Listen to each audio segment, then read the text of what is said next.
So we're continuing our series on the four cornerstones for strategic living. In our last session, I gave you a high-level overview of this topic, and we looked specifically at the importance of building your life strategically and intentionally, and really doing so on a solid foundation, one that is built around a framework that's proven itself over hundreds and thousands of years. And we call that the four cornerstones for strategic living. Let me give you a quick overview, or review rather, of what those four cornerstones are. Number one, personal healing. Number two, personal discovery. Number three, personal development. Number four, personal deployment. In this session, we're going to be talking about what I believe to be the number one key to unlocking a life of fulfillment and satisfaction, and really unlocking your potential. We're talking about personal healing.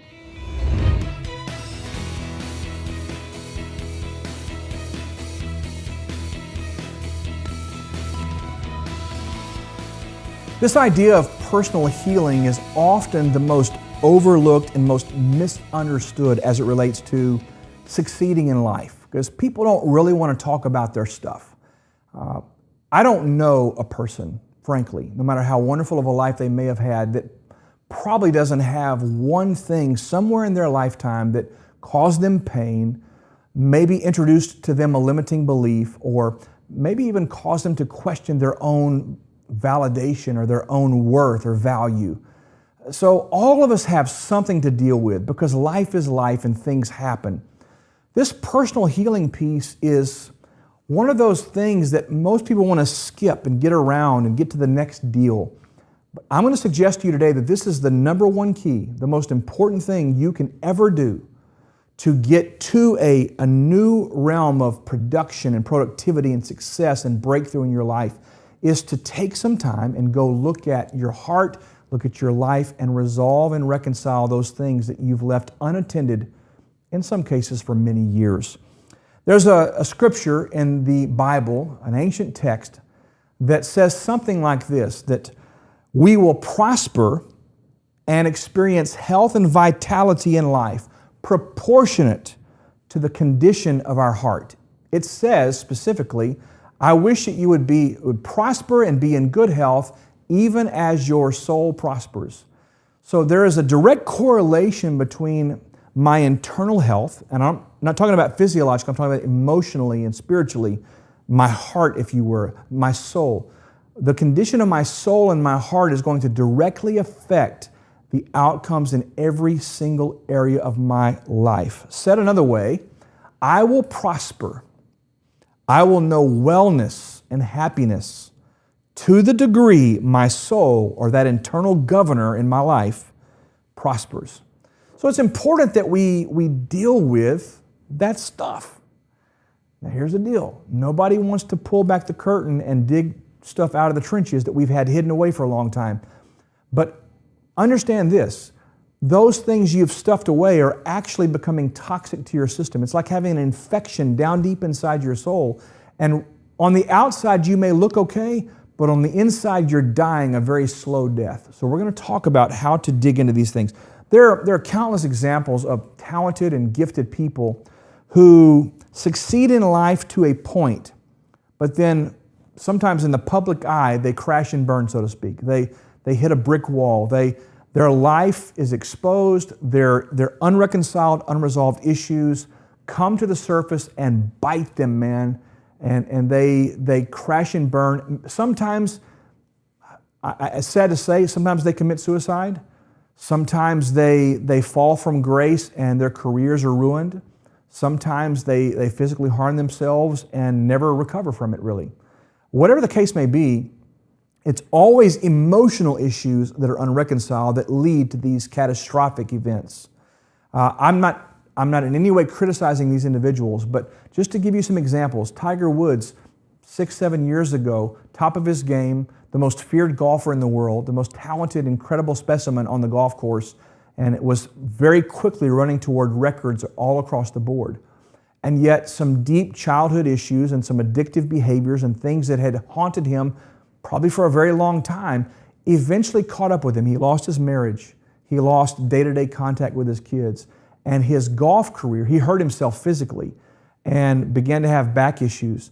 And everything began to kind of crater in. And it's taken him years now to recuperate mentally, emotionally, I imagine spiritually. And especially, it's taken him years for his body to come back into a place where he can perform at a high level. Thankfully, he's doing that now, but it's taken him a long time.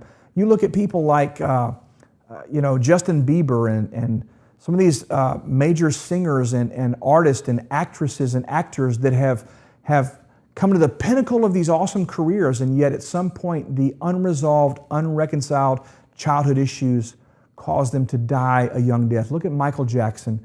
And I could go on and on. Now, these are examples that you see in the public eye on TMZ and other news stations and things like that. But I tell you, in the business world, in the church world, and in all kinds of other places, this is going on every day behind the scenes. People are struggling, they're hurting, and they're not dealing with the deep down stuff. And therefore, they keep hitting a ceiling, and they can't seem to get to that next level. Why? The condition of the inner person is ultimately going to determine the level to which you or I rise.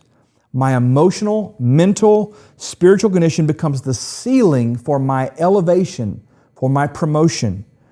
And it's those unreconciled, unresolved issues of the heart that haunt a man or a woman. They literally just keep coming back again and again, and they sabotage your ability to grow and to build the life that you really want. This is true in every area of life. Again, you can see the symptoms of these things in relationships, in marriages, families, careers, business endeavors, finances, wealth, all these things. Leadership. Here are some examples of where these wounds or these issues originate. And this is not an exhaustive list. I could be here all day listing out things and places where these things start. But here, from my experience counseling hundreds and hundreds of people over the last 25 years, these are some of the things that I see that people leave unreconciled and unresolved. Abandonment at a young age, maybe orphaned. Divorced parents, or coming from a divorced home, feeling as though you were abandoned by your father or your mother. Rejection's a really big one. A sense that I'm not approved of or I'm not enough.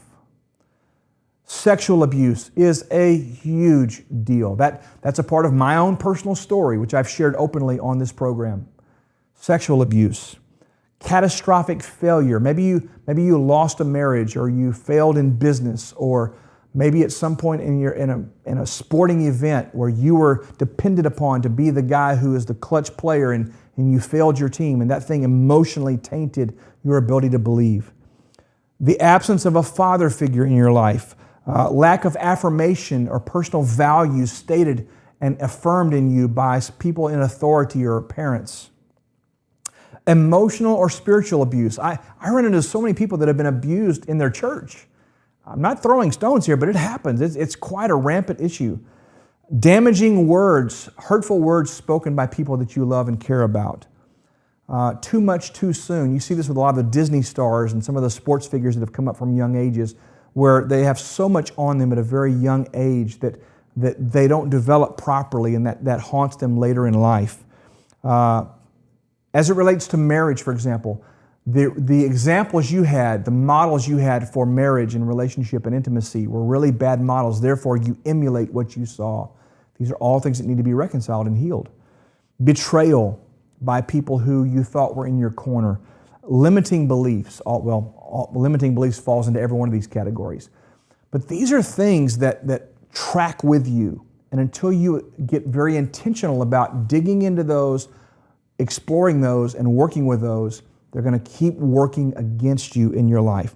When these types of occurrences or conditions go unattended or they're not addressed, they're like an infectious disease that's eroding away at your personal power, at your capacity to become and to succeed and to make a difference.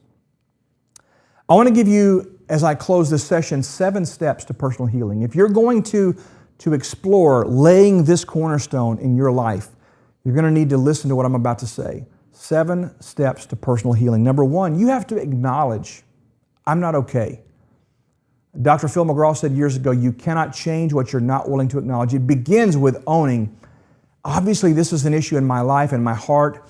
There are habits, there are behaviors, there are things that I can point to and say, clearly, this is a problem. You have to acknowledge it. That's the first step. Number 2, I am a huge proponent of confessing it, or from a biblical perspective, bring it out of the dark place that you've got it hidden in and put it on the table and shine light on it, okay? If we confess our faults, those troublesome issues that are going on internally, if we bring them into the light, then God can come alongside of us and heal things that we never dreamed could be healed. But we've got to be willing to bring it out and talk about it and deal with it openly versus trying to stuff it away and keeping it in the closet. Number 3, you have to resolve in your mind to deal with the root pain. In other words, in my case, I was sexually molested as a young boy. And for 22 years, I didn't know how to or that I needed to deal with that. But all the while, it was wreaking havoc in my life, in my relationships, in my marriage, and even in my ministry. And all of that was going on. But when I came to the point, I had to be resolute. I'm going to face this. I'm going to deal with this. I'm going all the way back to the pain of that moment and what that caused, and which means I'm going to hurt again. I'm going to experience the emotion and the pain. And boy, oh, howdy, did I ever experience the emotion and pain of that. It was awful. It was excruciating. It was difficult, but it was temporary. My willingness to deal with the pain was actually the key to unlocking all of the pent-up stuff so I could eventually get beyond the pain. It's powerful. You have to resolve. If a part of your, this is number 4, by the way, if a part of your healing process is going to involve a wrong done to you by someone else, you're going to have to forgive that person and release them. You got to let them out of jail. Now, they may go hang themselves or do something crazy, but you can't own their problem any longer. It's killing you. It's not killing them. So forgive them, get it off your chest and out of your spirit, and release them, let them go, and move on. That's number 4, forgive and release. Number 5, now this is from my very strong biblical worldview, my Christian belief, my faith in God. Everything that I do is based in that, grounded in that faith. So if this doesn't apply to you, take it or leave it. I would encourage everyone who's watching this to pray. Ask your designer, ask your creator, ask Heavenly Father to give you grace and ability and courage to face the stuff you need to face. I promise you, the grace He brings alongside of you to help you deal with these things will enable you to deal with it in a very awesome way you didn't seem possible to you. All right? So pray. Number 6. This didn't seem so obvious, but most people just don't know how to do it. Receive healing. Receive forgiveness. Let yourself off the hook. Forgive yourself, for God's sake. But receive. Give yourself permission to be healed once and for all. Give yourself permission to close the books on that lifetime of pain and be done with it forever. Release it. Let it go. Be done. Receive healing. The last one, number 7, the last step in the process, live. Choose to live. Choose to grow. Choose to become. Choose to go far beyond what anybody else ever expected you to do. You've got to make the decision, I'm going to be the very best me I could ever be, not contingent upon my past pain or wounds or hurts or limitations, but based on how God sees me. I'm going to be that guy. I'm going to be that gal. Acknowledge it. Confess it. Be resolute in your commitment to pursuing total healing. Forgive the people that have hurt you. Release them and let them go. Pray and ask God to give you grace to approach these things and deal with them once and for all. Receive healing. And lastly, live. Live. Live life. If you're dissatisfied with your current state, if you know that there are things in your heart that need to be resolved, I'm going to challenge you right now. Dive into this. Listen to this session again and again. And go after the healing that's available to you. Personal healing is a very real deal, and it will catapult you into a life you never imagined possible once you are disanchored, disconnected from all that junk you've been carrying around. Personal healing, it's cornerstone number 1. Next week, we're going to deal with personal discovery.